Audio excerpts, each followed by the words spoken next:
This podcast was brought to you by the internet. I mean, how did you think it got here?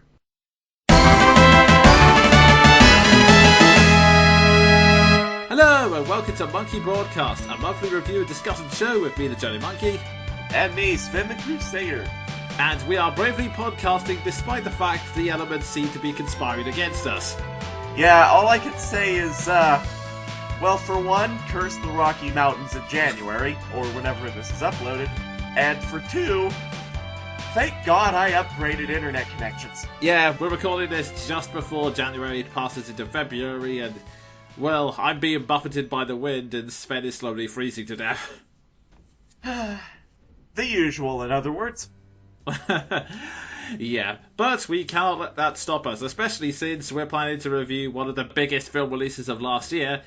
So, we better get started with our first section, which is... Q&A! This is the section where we answer questions from the audience. If you'd like us to answer your questions, either leave them in the comments or send them to me via Twitter with the hashtag MBQuestion. Our first question comes from Infernity Zero, who asks, What did you think of the Majora's Mask remake? which I've never played. Jonin? I've been holding on to this question because well, I'll be honest, it was only until a couple of weeks ago I actually managed to play the Majora's Mask remake. I like it. It's by the same people who made the Ocarina of Time remake on the 3DS. There's a lot of good things to say about it. The graphics have all been enhanced and look nice and move at the smooth 60 frames per second. A lot of features about it have been streamlined to make it more bearable. So, for example, you don't have to go back in time in order to save. You can do it with the owl statues and they're now permanent saves, which I gotta say is a bonus because, don't get me wrong, Majora's Mask is my favourite Legend of Zelda game, but that first hour where you literally cannot save, that's kind of frustrating. Wow. I can imagine so. Yeah, so all of those things are big plus points, and if you haven't played Majora's Mask before, I can certainly recommend it. That said, somehow there's always a but. Yeah, to be honest though, it's more of a personal one because, like I said, Majora's Mask is my favourite Legend of Zelda game, and I've played it so much I know it inside out.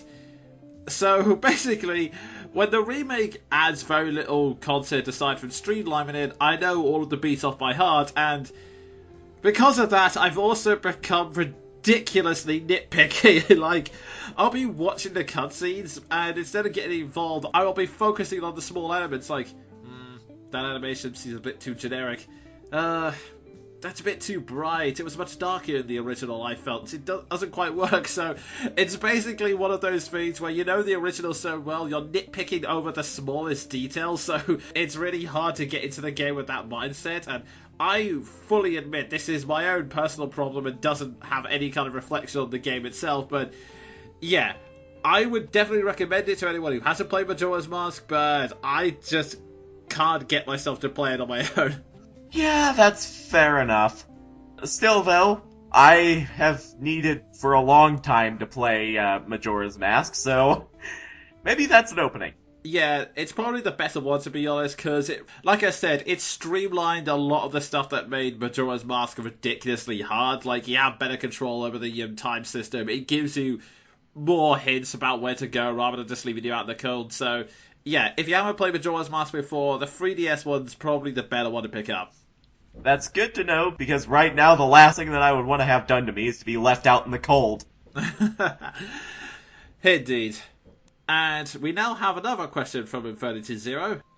What do you think is the best way to establish a rivalry between a hero and a villain? That's hard to pinpoint. I could be a smartass and just give the general snarky wise-ass answer of any way but how they did it in Naruto. But I think you're looking for more than that. Yeah, I mean, it's kind of hard because there are multiple ways to establish it. I don't think there is one best way, but one of the ways I like is when the rival is established to have, I guess you could say, an opposing viewpoint to the hero, so that even if they end up being on the same sides, the villain still has that quality that separates them. Like, Nobuhiro Watsuki, I feel, is a master of doing this, both in Rurouni Kenshin and Buso Renkin, in the fact that you've got rivals like Saito and Papillon, who are interesting characters in their own right, because when they do end up being teamed with the heroes, they have completely different ways of doing things. Like, just to take the example of Saito from Rurouni Kenshin, he's a police officer, so he's on the side of the law, but he's got absolutely no qualms about killing people, so... Renegade Saito. Pretty much, yeah. Like, Kenshin is definitely pro-Paragon in that he wants everyone to come out alive. Saito takes a much more, I guess you could say, cold, pragmatistic approach. It just goes, no, look, I am taking the villains down, and to be honest, we're fighting a war against crime. We can't obsess over the life of every single police officer. They have a duty to carry out, and they'll do it. Wow! It's like samurai anime Valjean and Javert? I think that is actually a good way to describe it, yeah. I could spend like an entire video talking about all of Saito's little character points, because he was just such a rival, especially his entrance when he meets Kenshin for the first time. In fact, it's kind of funny. One of his opening lines is, "I will deny everything that you are." Wow.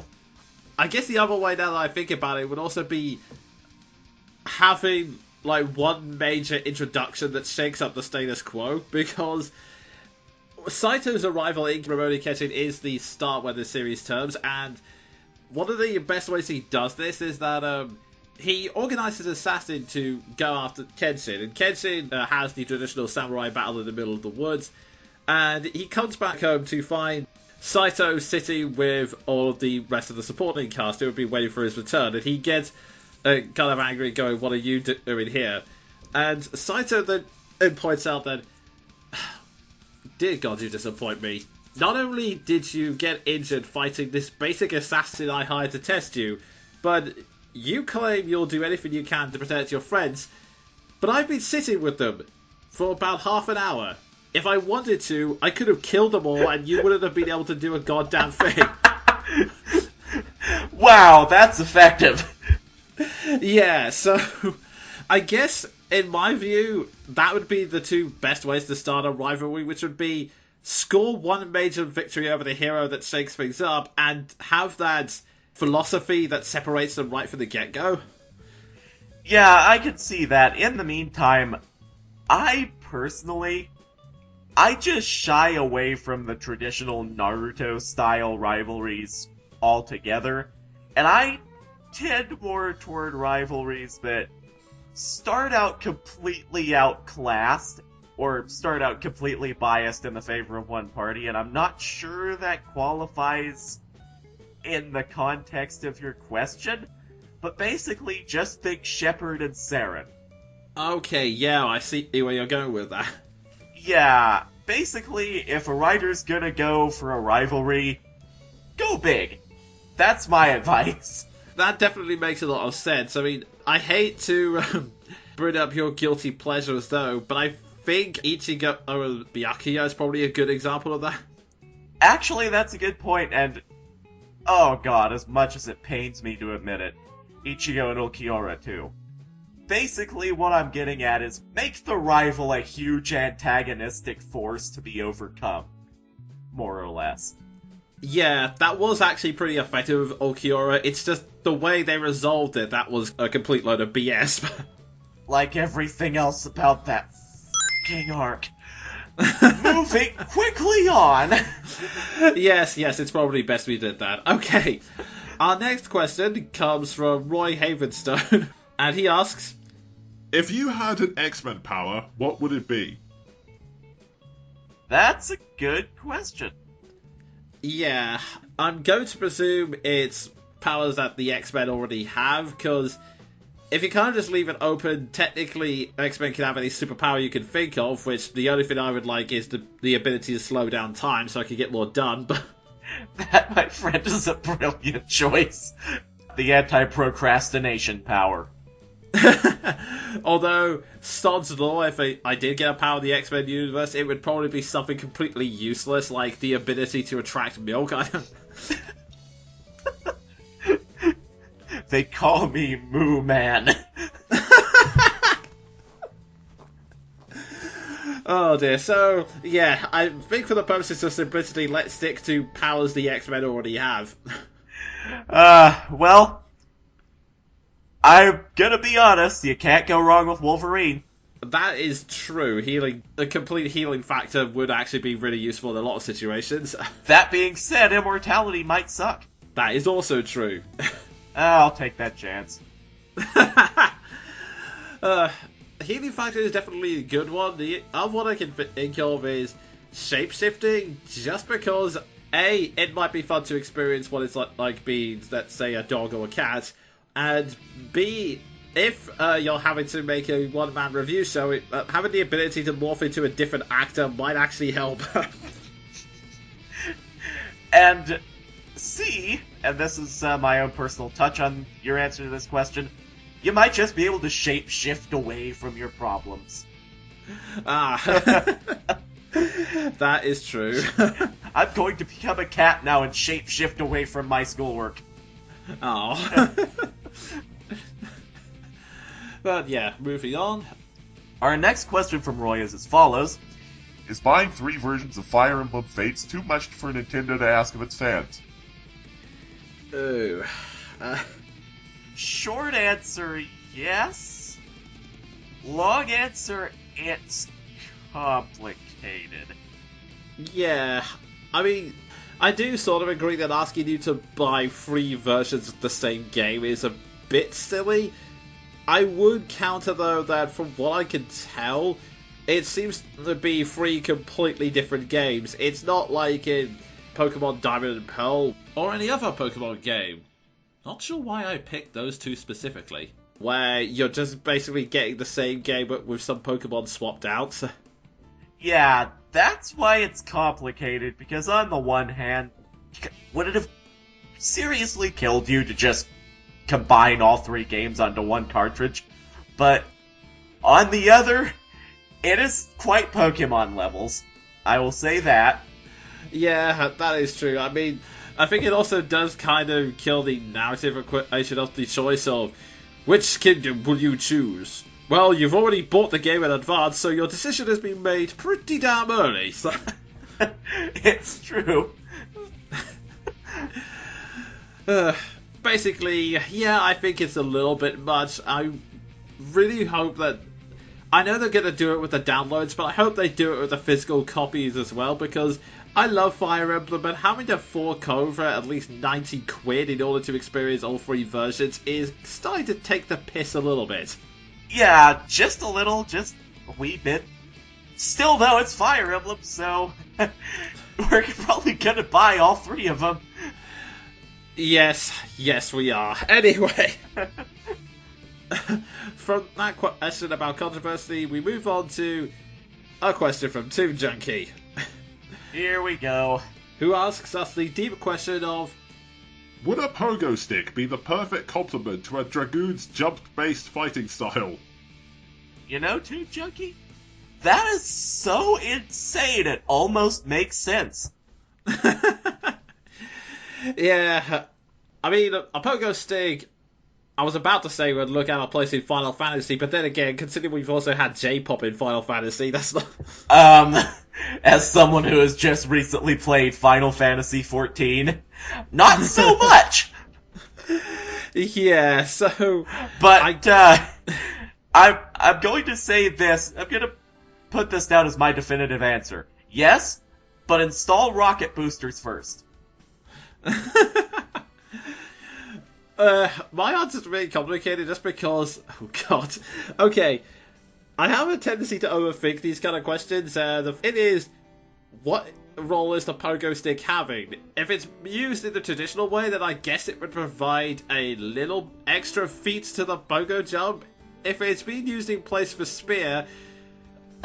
Oh, God. I have this weird mental image now of the Dragoon leaping up, falling down towards the enemy, but attacking Spring first, so they end up bouncing back the other way.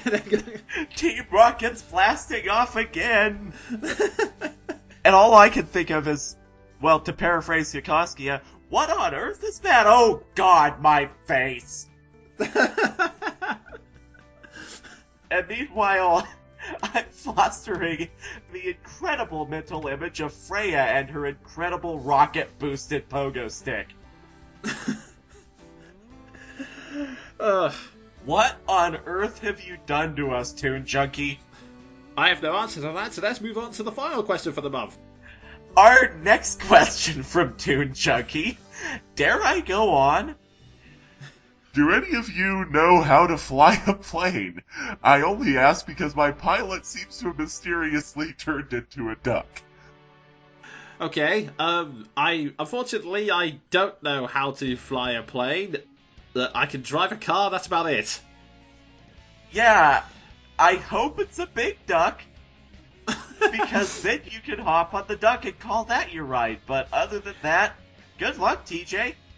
Yep, other than that, all I can suggest is adopting the brace position as indicated in your safety manual and just praying for a miracle. Pray for a miracle and some tasty foie gras when you land. Well, technically I suppose he survived a banjo duel with Richard, so... Yeah, I'm starting to think at this point that maybe TJ is immortal in the context of Segata Sanchiro. He makes about as much sense. Indeed. And with those bizarre mental images behind us... we bring it in to probably the quickest Q&A we've ever done in our lives. True, but we've covered some interesting issues, and let's face it, we're going to have a lot of content in our next section, which is... Reviews! Do you want to get into Monkey Broadcast Star Wars Edition, or should I? Yeah, after I promised it last month, we couldn't not talk about Star Wars. I mean, everyone else has been talking about Star Wars for better or for worse, so... Yeah, in varying capacities and through occasionally varying controversies. So, why not? Without further ado, let's present basically the only thing we're going to talk about all month. Star Wars Episode 7, The Force Awakens. Indeed, directed by J.J. Abrams after Disney acquired the rights from Lucas, who compared the actions to selling children to the white slavers and thus lost the rights to talk about anything ever again. Yeah, more or less. And I'm going to make a long story short and say that, well, for one, blissfully, J.J. Abrams laid off the lens flare. Oh god, yes. For two, my god, where was his writing when we needed it, like, 10 years ago? Yeah, indeed, because I know Star Wars has had a turbulent history with the Star Wars prequels, and let's just say this right now. This movie is so much better than the prequels, it's not even funny. Yeah, and I've noticed quite a lot of people of the opinion that it outpaces A New Hope, which I can see because, in my opinion, that movie was cheesy. In a charming way.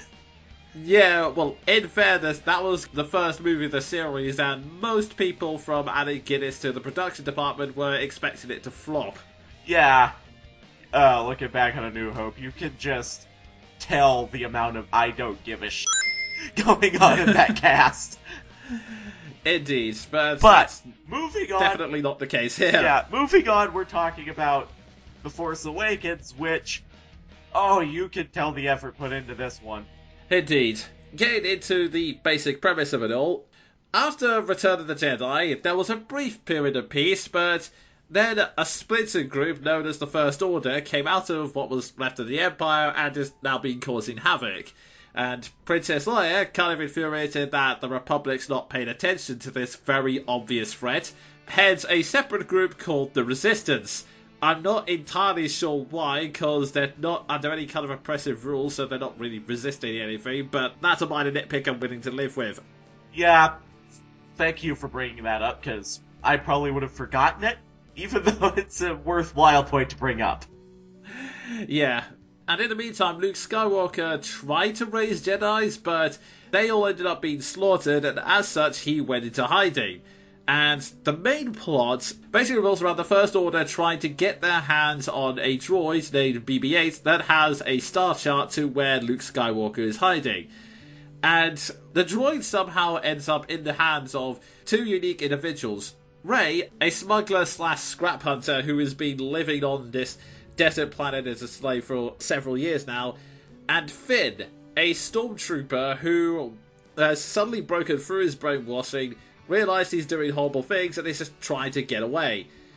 And from here on, we begin a wild, fun adventure which develops the new cast and also brings in the old. And by the old, I of course mean Han Solo, Chewbacca, and Princess Leia. Well, General Leia now, but, you know. Technicalities. Yeah. Also, before we get into the actual review itself, there's one other thing I want to quickly bring up, which was an excellent point brought up by the webcomic superhero texts. People have been complaining of, oh, why is Luke Skywalker just gone on the run? And there we have a fake text conversation where Leia presents this exact question to Luke, and he points out, well, this is what all Jedi Masters done. Qui-Gon Jinn did it, Yoda did it, Obi-Wan did it, we just throw ourselves into hiding and wait for the next chosen Lord to come along to solve the problem. Yeah, that seems to be the Jedi way. Hide until solution. I know that's what I do whenever my school deadlines come up. Just hide in a hole and wait for some magic pixies to take care of it. Yeah, more or less. Hide and hope to God my cats learn math. Well, cats are smart, it's just kind of hard getting them to do any actual work. Yeah, that's true. Also, it's hard to type without opposable thumbs. Anyway, we're delving into Toon Junkie territory here, moving on. Indeed. So, back to Star Wars. Getting into the actual meat of the movie, given the insane amount of money that was poured into this, it's no surprising that it looks great. It looks great, it sounds great, what with John Williams back to provide the score and everything, but one other factor I do have to point out is that whilst there is inevitably CGI in there, they do try their best to add practical effects, practical sets, and by God does it look better because of it. Yeah, I mean, in the prequels, you could tell there was no actual filming done. You could tell they did not leave that blue screen once. Yeah, in fact, I think possibly one of the best summaries of the problems of the prequels is there's one moment where they're filming the factory scene. This is in a gag reel, you can find it on YouTube. Natalie Portman basically ducking underneath like these blue tables before she suddenly bursts out laughing and just goes, "This is ridiculous. This is a joke. This cannot be a part of the movie." Yeah, and you know there are problems going on whenever your cast is saying that. Seeing a return to form, and especially a return to form that looks so much more believable than A New Hope, is welcome. Indeed, the cast actually interact with their environments, and this also pays off in many of the fight sequences, especially the final fight, which just looks so good because it's no longer just random CGI-based fortress, it is a lightsaber battle in a dark, snowy forest. Pure and simple. No fooling around, just a lightsaber battle in, a practical environment, which makes it for a nice change. In Revenge of the Sith, as impressive as the choreography was in the final battle, you could tell they spent that entire fight in front of the blue screen. You could tell there was nothing real going on. Indeed, and on top of that, they actually said in interviews that they wanted to make the fights more like a real fight, because I'll be honest, whilst the choreography in the prequels is incredibly impressive, there's very little emotion or force to it. Like, it's basically the two people continuously hitting the blades until one person even gets dismembered or dies. In this movie, it is different. People get knocked around, there are injuries, there are burns, and in fact, you have to give credit to the villain Kylo Ren, who manages to fight pretty impressively considering he gets several minor nicks from a lightsaber and is still fighting with a blaster wound in the abdomen. Yeah, and not just any blaster wound, mind you, a hit from a bowcaster, which the movie makes a point of basically establishing as a Goss canon. So yeah, the injuries feel like they matter, and there is a lot more emotional tension in that fight. But that's just simply talking about all the practical stuff. Let's get to talking about what me and Sven actually care about, which is characters. Yes. For just being the opening film of this trilogy, there's a lot to talk about.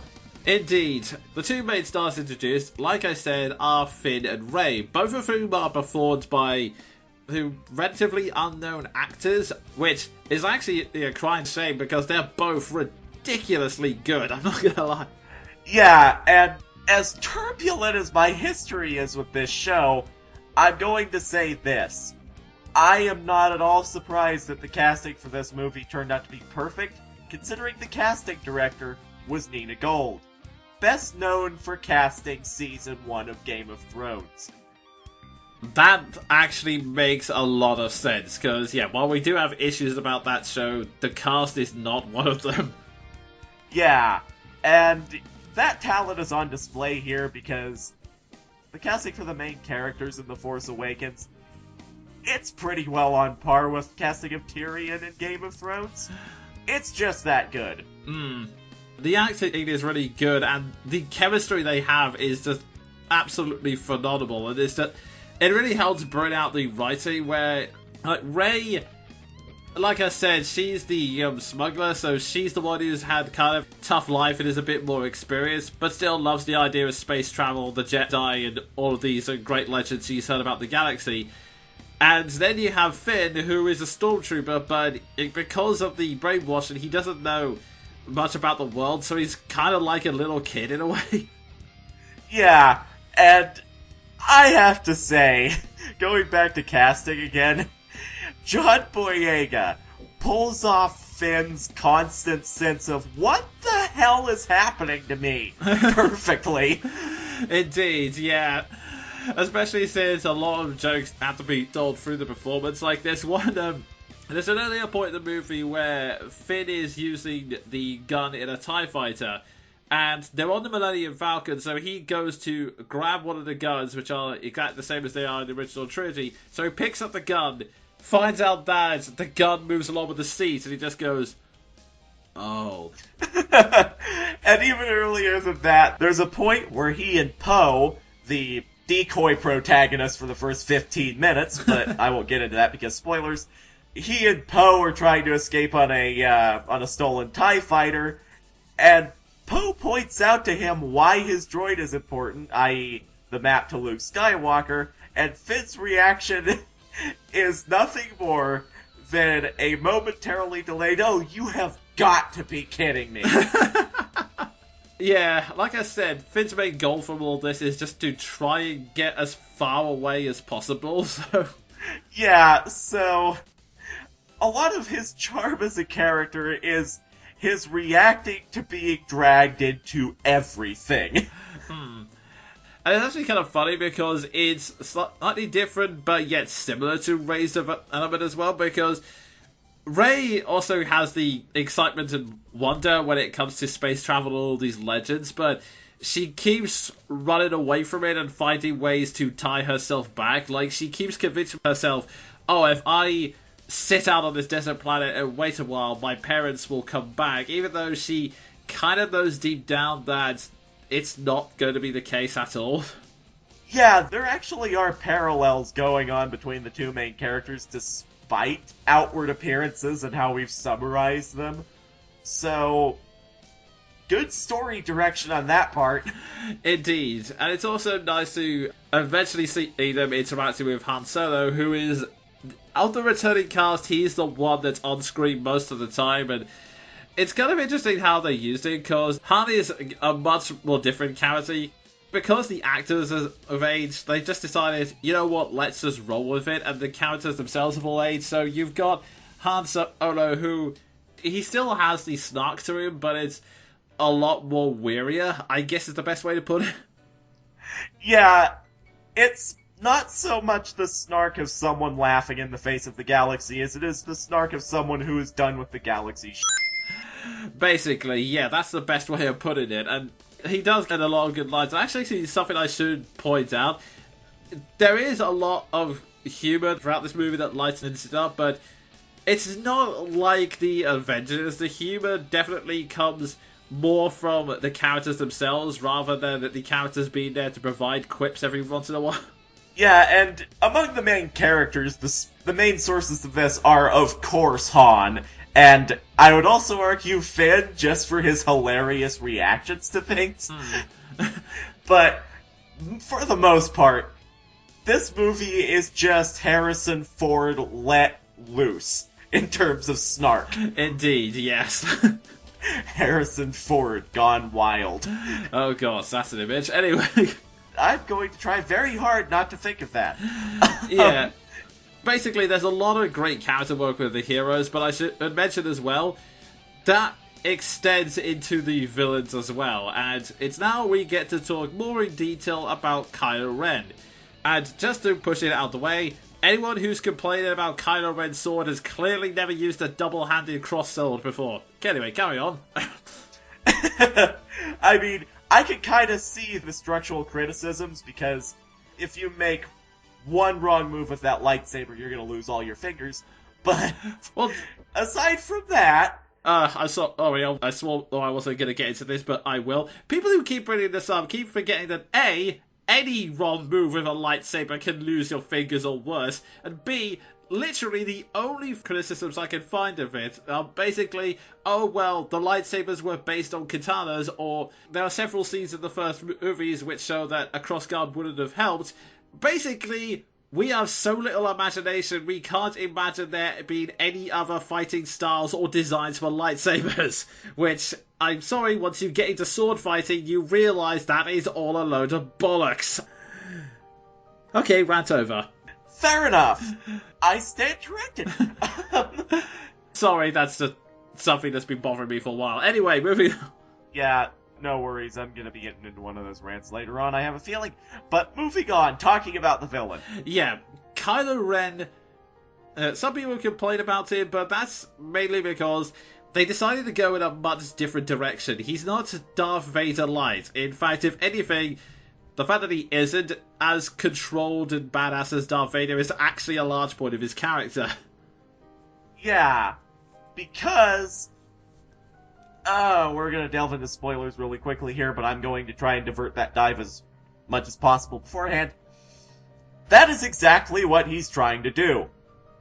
Spoiler, he fails horribly. Yeah, basically, he is a young man who so desperately wants to be Darth Vader, but he doesn't have quite the skill or the training yet, so how it often develops is it has a whole load of boiled up anger and frustration, so as when someone reports bad news, Vader would either quietly strangle them and go, "Apology accepted, Captain," or just make some badass threat of, I trust you won't fail me again. Kylo Ren just turns round to the control panel behind him, activates his lightsaber, and starts pounding the crap out of it until he calms down. Yeah, basically he's anger issues personified. Which, when I think of it, makes sense, because that's a lot of what the Sith were supposed to be. Indeed, it is supposed to be like... As much as I dislike the prequels, one quote that kind of sums it up is, the Sith rely on their passion for their strength, and oh boy, Kylo Ren has a lot of passion. Yeah, we're talking some serious opera-level passion here. Indeed, but... Again, like the heroes, there is another character he interacts with, which... It's actually really subtle, because we were talking about established rivalries. There is another general in the First Order named Hux, and whilst they both serve the same Master Snoke, which, as an aside, one of my two minor criticisms of this movie is, Snoke? Really? Really? You and everyone else, including me. Yeah, basically there is a master called Snoke that they both serve, and General Hux is this calm, measured general who has a rivalry with Kylo Ren and tries to get one up on him, but they never outright say it. There's never one scene where he goes, "Alright, you listen, Kylo Ren, you may be the boss's favourite, but I'm onto you," that kind of thing. No, it's basically all exchanged with, glanced looks and what I can only describe as professional insults. Like, I got into an argument with someone from real life because eventually it's revealed that the First Order have a weapon that's kind of similar but different to the Death Star in that it can destroy planets, and someone was saying to me, well, why didn't they just use that before? And I said, well, that's the whole point. In fact, that's the same argument Hux uses, in that Kylo Ren just told everyone, oh, no, I can do this my way. I can sneak in, beat up some people, get the map, and then we can take it without having to reveal ourselves. And then Hux has just gone, look, Lord Snoke, you've seen Kylo Ren's efforts. Not only have we not got the map, but we've lost several command consoles that were probably very important. So, more or less. So, I propose we get out our big laser, shoot some planets, and make sure that the Republic gives in to our demands. Yeah, which, as far as threats go, is pretty damn effective. Indeed. And really quickly, before we move on completely, speaking of parallels to A New Hope, because I know that a lot of people criticize this movie for being A New Hope remastered, Hux basically performs the same role as Tarkin. It has to be said. But I'm gonna go out and say that he is a whole lot more entertaining. Indeed. I mean, don't get me wrong, I liked Tarkin in the first movie, but the thing is, he has a lot more to do because they have established that rivalry, but unlike Tarkin, he survives this film, and it's implied he is going to have a bigger role, so... And yeah, like you said, I appreciated Tarkin in the first film, but, well, let's be honest, his role was just limited to menacing psychopathic government officer. In this, it's a bit different because of the rivalry that's established, and I find that a whole lot more entertaining to watch. So, yes, we have firmly established that everything is good. Acting's good, story's good, action's good, villains are good. But I know it's redundant to say something is divisive on the internet, but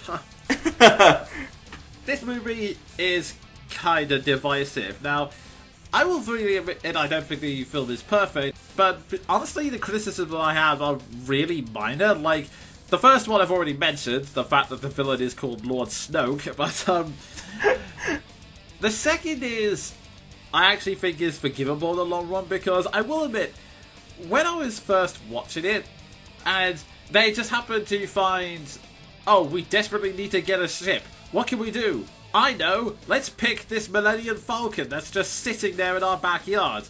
I did think, oh god, that's a real contrived convenience. You know, like, there are occasional points in the film where people just either happen to be in the right area, or this important object happens to be with the person they're talking to, but I can easily forgive it in the long run. When I was thinking about it, well, two things. First of all, I'm not someone who cares about nitpicking plot points unless it's, like, detrimental to the story. Because if it's just small things like that, I can usually go, oh, well, I can forgive it if the story is good. And to be honest, the film was so engaging most of the time I didn't really care. But when I thought back on it, I can forgive it because the only alternative would have been this really clunky foreshadowing. Like, yeah, you could have established that the Millennium Falcon was there, but it would just be this painful scene of someone going, hey, look at this new ship I've bought. I bought it from a smuggler. I just want everyone to see this because it might be important later on. Yeah, I don't see any other way they could have done that without turning into George Lucas. Yeah, or worse, Skyrim. Like, oh god. I managed to acquire this object. Let me share with you the 15-paragraph history of how I managed... Yeah, I mean, sometimes you have to take shortcuts.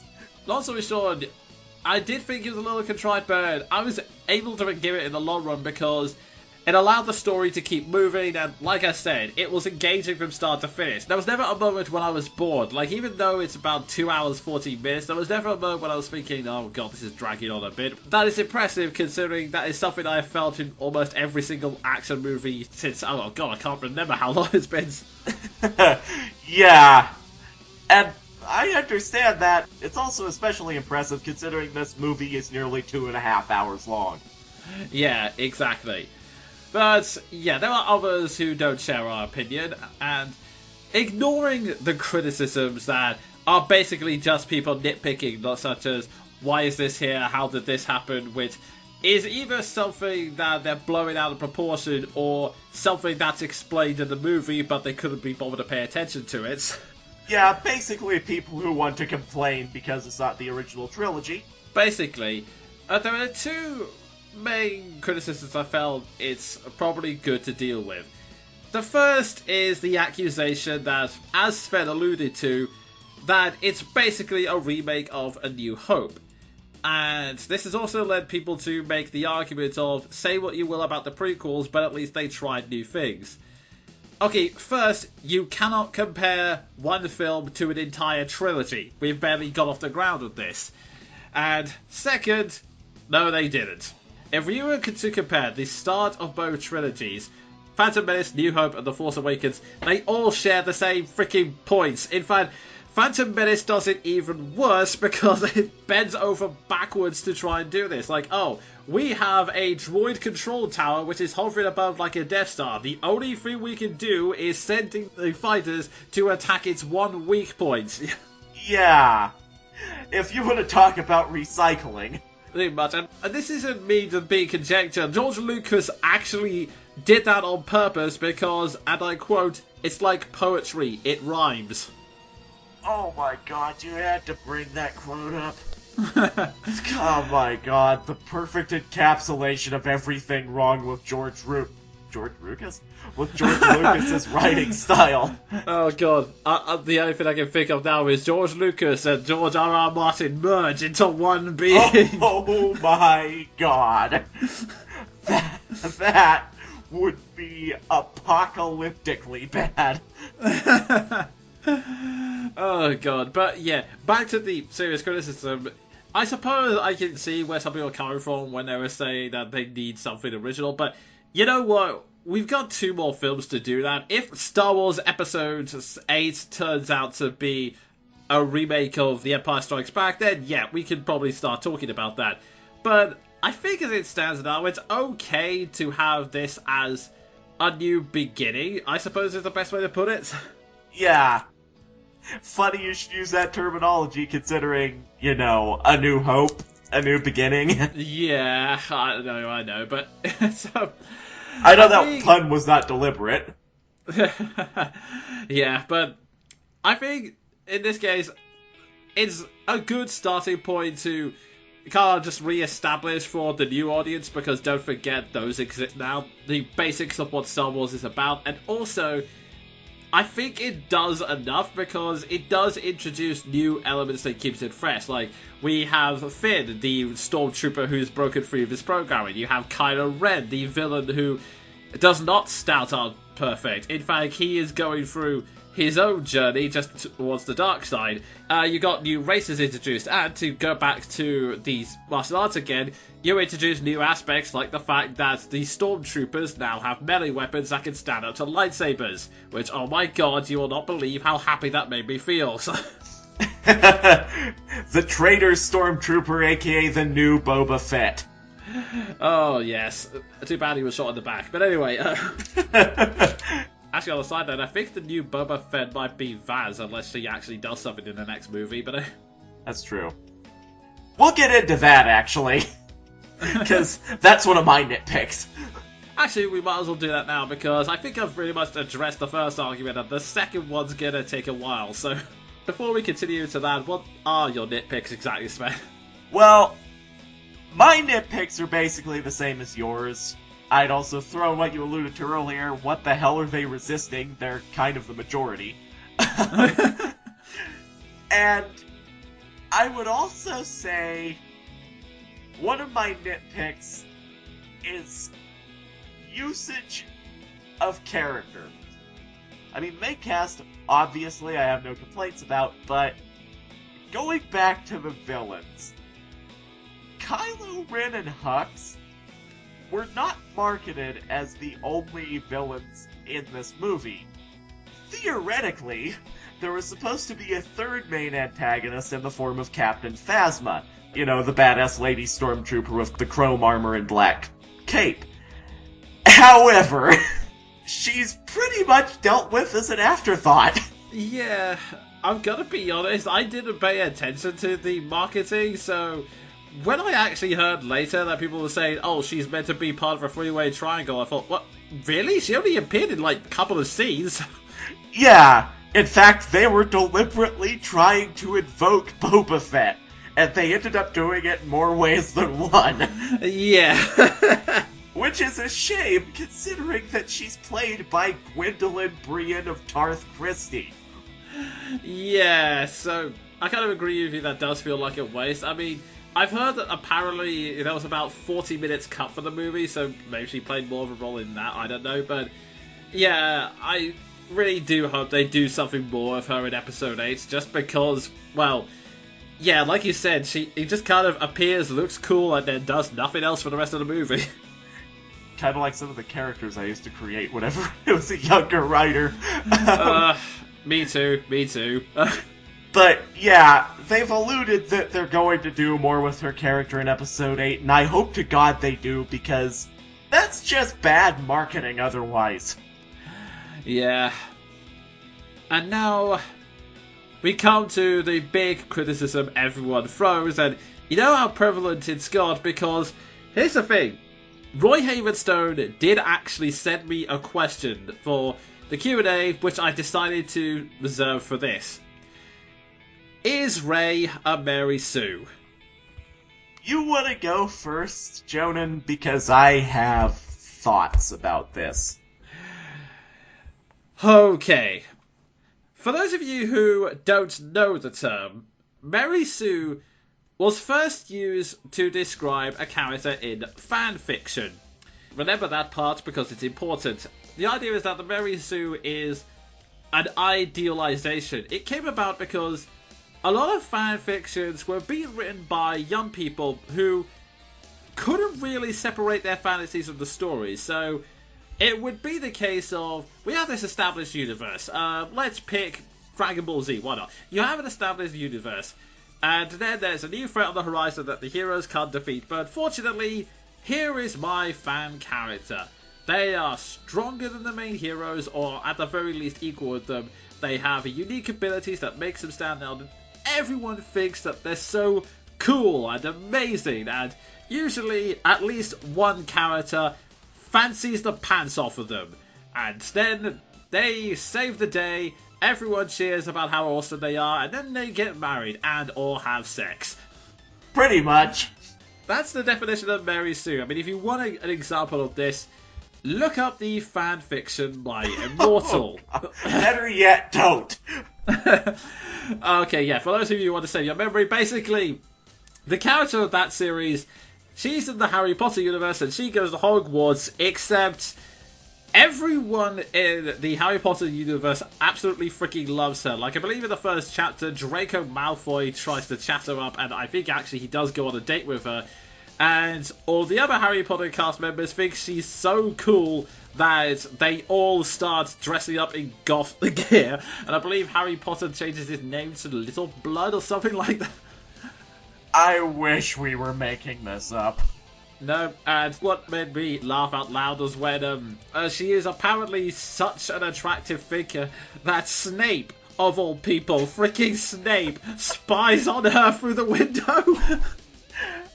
Again, I wish we were making this up, but we're not. Yeah, that is the traditional example of a Mary Sue. Over time, the reason I say I never used that term. I used it once or twice in my review of Star Wars The Force Unleashed, and that is actually one of the many, many reasons I don't like my earlier reviews. Because here's the thing, Mary Sue is a term that, like Deus Ex Machina and many other phrases, has kind of become a thing that internet critics throw out to try and make the dislike of something fancy. Because here's the thing, it's now become basically a character who is overpowered. And whilst that is definitely a questionable flaw, that's not actually what Mary Sue means. But I confess at this point I'm just quibbling over semantics. The argument that most people tend to throw out with Rey is the fact that she is ridiculously overpowered. She's good at flying, she's a good mechanic, she can use the Force and is able to fight the villain one-on-one with a lightsaber. I personally disagree with this. And before I get started on that, I will now hand over to my colleague Sven the Crusader. Okay. First of all, let's address the accusation that she's too good at everything she does. Piloting and mechanics. Okay, piloting. I can kinda see this argument because, my god, she picks up the Millennium Falcon fast. But let's not forget that Rey has to pilot some sort of sand skiff back and forth from the wreckage that she's been salvaging for the last who knows how many years. So that's explained in a way. I agree that it's a little unrealistic that she's so good, but let's not forget that this is the same series that gave us Luke Skywalker and Anakin Skywalker. Mechanics. People, did you forget what she's done to survive for the last who knows how many years? Fighting. Well, she defends herself with a staff, so it's kind of established from the start that she can hold her own in a fight. But also in that final duel, Kylo Ren had severe handicaps put on him. Namely, being hit with a freaking cannon. And as far as the Force goes, I would like to point you all to the expanded universe, which generally everyone accepted as feasible within the context of Star Wars and what the Force allowed people to do. The expanded universe, where Mace Windu was using Force levitation at the age of 2. Wow. And not only that, I also point you to the canon series, where Anakin Skywalker is a thing. Yeah. I mean, are we really making this argument? In a series where Luke and Anakin Skywalker exist, Rey is the overpowered one. What a load of bollocks. Yeah, that's the thing. And what's actually kind of funny is I was actually thinking about this, because it's the thing. When I hear an argument, even though I disagree with it, I think, okay, I will give it some merit, I will think back over this. But here's the thing. When you think about it, what did Rey actually do with the Force? What did she actually do? She read Kylo Ren's thoughts, but that was because he was trying to tap into her thoughts at the time, so it was kind of like two-way traffic. The second was a Jedi mind trick, but that took multiple attempts to get right and almost got her shot for it. And let me add to that the fact that it was against a stormtrooper. Indeed. Then the third thing was pulling a lightsaber away from someone who wasn't expecting anyone to pull a lightsaber away from something. And one ambiguous use of it in the fight. That is the full extent of her Force user abilities, which aren't that impressive, especially when you compare it to some other characters in the Star Wars universe, namely the Apprentice. Oh God. Yeah, I can sense where this is going. Yeah, it's probably better I don't tap on that, but yeah, I think part of it all points out to, oh, well, she didn't have a master, she didn't even know the Force existed, she thought they were all legends up until this point.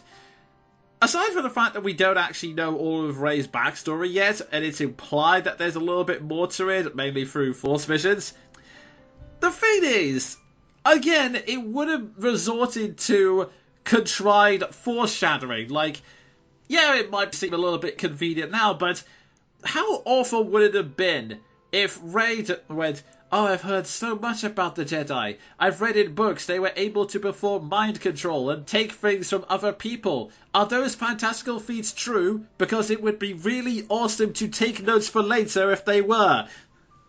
Yeah, I mean, what was the alternative? And again, it's not like any of these are impressive Force abilities. I played Jedi Knight Jedi Academy.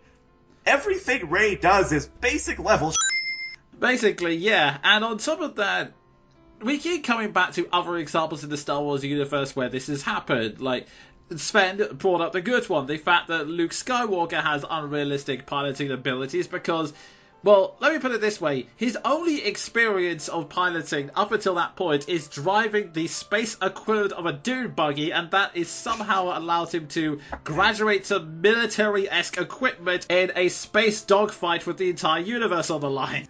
Yeah, and whenever I give that serious thought, yeah, Rey makes a similar jump, because she too basically pilots the equivalent of an ATV, and graduates to the Millennium Falcon, but let's not forget that the Millennium Falcon is a notorious piece of crap. So... Indeed, and this is the thing, people have often said to that argument, well, yeah, that just means it was a problem with those movies. Here's the thing, though. No one complained about those problems in any of those movies. No one ever pointed out how unrealistic it was for Luke to make that jump in abilities. No one well, actually, a lot of people complained about Anakin, but that you get what I'm trying to say. Well, generally, the people who are complaining about this movie did not complain about Anakin in the prequels, I've found, so... Yeah, it's just... It seems to be part of this weird mindset where everyone is just desperately looking for cracks in this.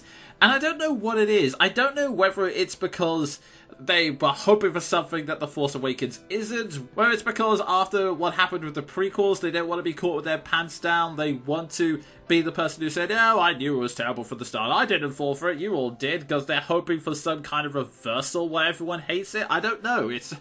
yeah, more or less. To me, it's just a bunch of bitter middle-aged fanboys. And I'm quite sure I mean fanboys when I say that. You know what I mean when I say that. I do. I don't know whether that's entirely true, but it's hard not to suspect it, I'm going to be honest.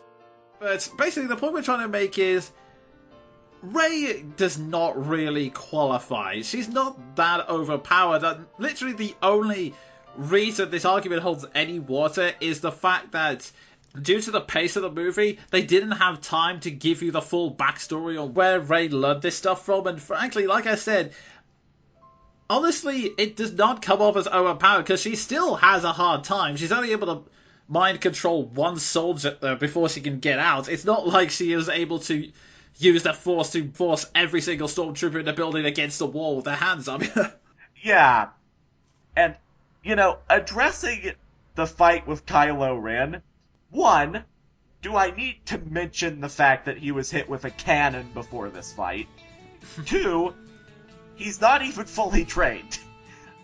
Three, he was not expecting her to get back up and fight. And... yeah. And taking another side stream back to Force abilities, Expanded Universe. I encourage you all to look into it because it's stupid. And yet, the Star Wars fandom generally accepted it as plausible. And I mean, this is the same expanded universe where Palpatine could create black holes. Yeah. And this is unbelievable? Excuse me while I cock an eyebrow. Yeah, so that's basically the long and short of it. No, Rey is not a Mary Sue. To be honest, I think part of it was is they doing this as part of a bait and switch, which I actually think is pretty clever, where they build it up so it looks like Finn is going to be the main hero, but it's Rey that manages to pull out the end, which I actually think was pretty effective. So I don't know if maybe they just flat out said Rey is the one with the Force abilities that might have quelled this, but I honestly don't know what would have made some of these people happy. Nothing, probably. I'm gonna say this right now. I suspect these people are original trilogy fanboys. I really do. And if there's one thing that I know about retro fanboys, it is that they are the most impossible to please bunch on the planet. However, I also know that they are a vocal minority. Emphasis on minority. I'm happy with that. So this, it really doesn't bother me so much. but it is baffling why some people are just looking for an excuse. Yeah, I think that's the best way to sum it up. Ultimately, I'm going to have to agree with the majority that gave the film the ridiculous opening numbers. It is really, really good. Even if you know nothing about Star Wars, this movie is enjoyable. It actually would not be a terrible place to start the trilogy, even though it really doesn't hold your hand the whole way through. Yeah, exactly. I don't think there's anything else we can say. This movie is really, really, really good. And, well, that was a pretty big discussion. I guess I'm going to check with Future Self to see if we have enough time for another review. Yeah, we don't have to do that. And with that, we move on to our final section, which is Quickfire Reviews! This is the section where we review everything else we've read, watched or played, but within the maximum time limit of 60 seconds. Sven, do you have anything? Really quickly get this one out of the way because I will never be able to pad out a full review of this game. Fair enough. Final Fantasy XIV. Weirdly enough, despite all my misgivings, it's turned out to be probably the only MMO I've ever liked and probably ever will like. The story's decent, the characters range from decent to completely insufferable, the gameplay is good, and overall, I recommend it. Awesome. I'm going to have to ask you about that later, because I know pretty much every single RPG site has been recommending that game up the wazoo, but... I can kinda see why. And that ends the quickfire review section, and now it's time to fly towards the stars to a galaxy far, far away. Or in other words, that's the end of the show for this month. Until next time, I've been the Jonin Monkey. And I've been Sven the Crusader. May the Force be with you. There wasn't any other way we could end this, sorry. No, there wasn't.